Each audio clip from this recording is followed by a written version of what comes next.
Okay. Wait, what?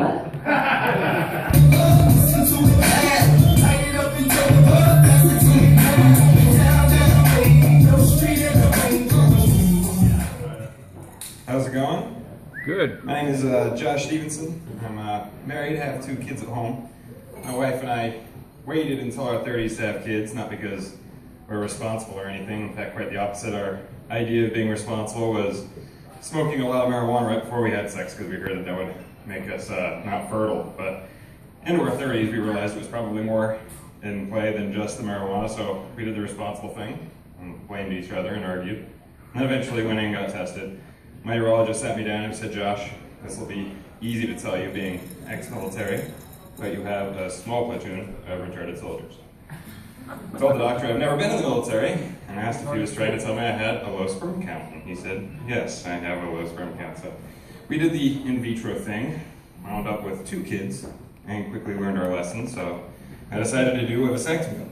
So I went in and, guys, vasectomy isn't as bad as you might hear it out to be, but you need to follow the doctor's instructions for your aftercare. For example, they say not to lift anything over 10 pounds, and I made the mistake of picking up my kids. So that significantly increased any swelling and bruising that they say happens afterwards. And when I say significantly, both of my testicles were about the size of oranges, but not orange like oranges. They were a deep black and purple color.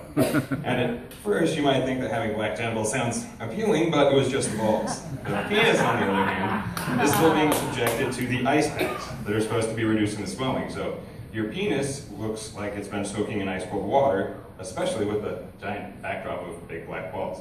So it was so grotesque, I took my first selfie and sent it to my entire family. So I didn't know if I would be okay with having kids.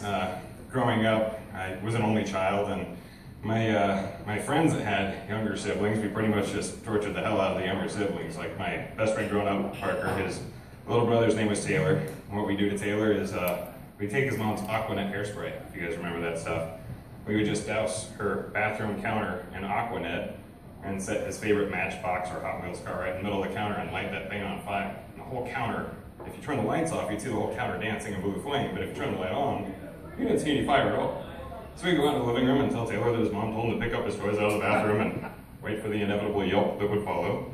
But the best is when we told him that he couldn't become a man until he could piss over his own shoulder.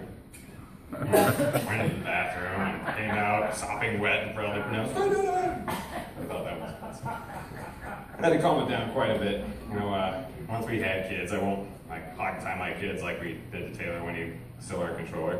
But with my kids, it doesn't stop me from, you know, staking up the bathroom real manly-like and telling my kids that I saw a $1 bill, you know, sitting behind the toilet. That's all theirs if they can find it. They'll go back here looking around and come out a couple minutes later gasping for air, and I can tell them there was never a toilet never a dollar to begin with.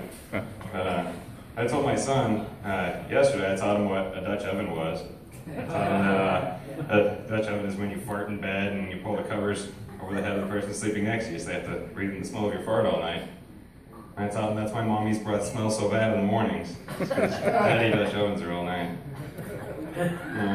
This is actually my first time ever being up on a stage and ever doing this bit. I tried this one other night, actually last Friday night, I tried this same material for the first time. It wasn't a stage. I looked around for a comedy club and found what they said was a comedy night, and it turned out to be a coffee shop for a whole bunch of granola people that were doing a drum circle, and that was their open mic. And I got up, did this whole material, and then afterwards they told me they were a non-profit for abused women and children, and that's why they didn't like all my jokes and me all being eligible. So thank you guys all for your patience. Josh Stephenson, keep it going for